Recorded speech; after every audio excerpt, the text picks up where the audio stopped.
Well, before upgrading the ceiling insulation, we had to decide how much to upgrade it and what to upgrade it with.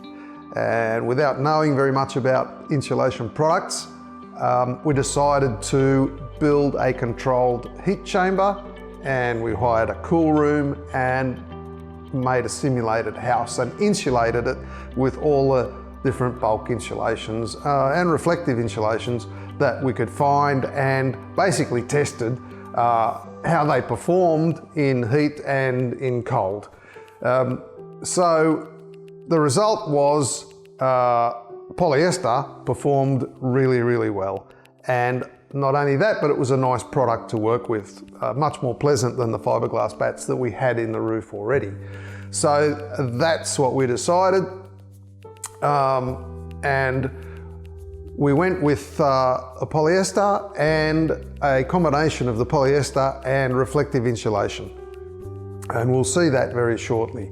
But before we did that, we actually took the existing R2.5 fiberglass bats from one end of the home and actually took them out and used them to double up the opposite end of the home, so that we had R5 fiberglass bats. So this end slightly smaller than that end, and so we had enough extra insulation to make good all the gaps around the downlights that we now didn't need to have, and double it all up. Okay, so we had effectively about R5 down this end, and up this end, yep, we used R3.5 polyester bats and pleated foil bats over the top. So the combination of those we found actually worked really well. Well, as you can see, we're in the roof now, and as we mentioned, we've got polyester bats and we've got pleated foils on top.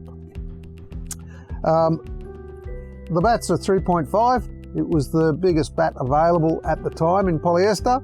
Now there are 4.5s.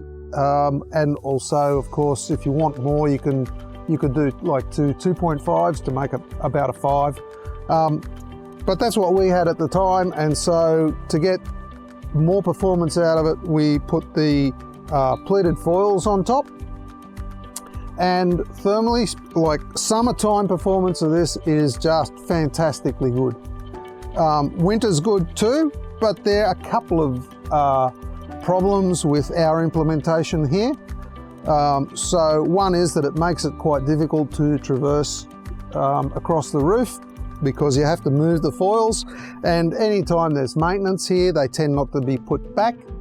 Also, being in the country, we've got quite a few field mice get up here from time to time, and I don't know if you can see the mouse poo on these foils, but there's quite a bit.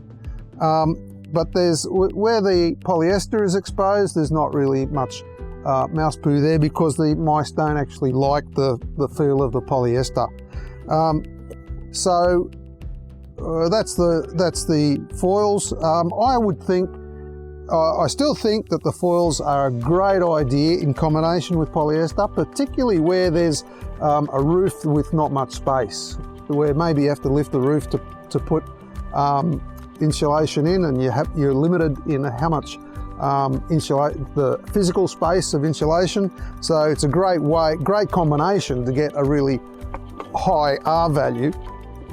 But just in here, yes, it has a few issues.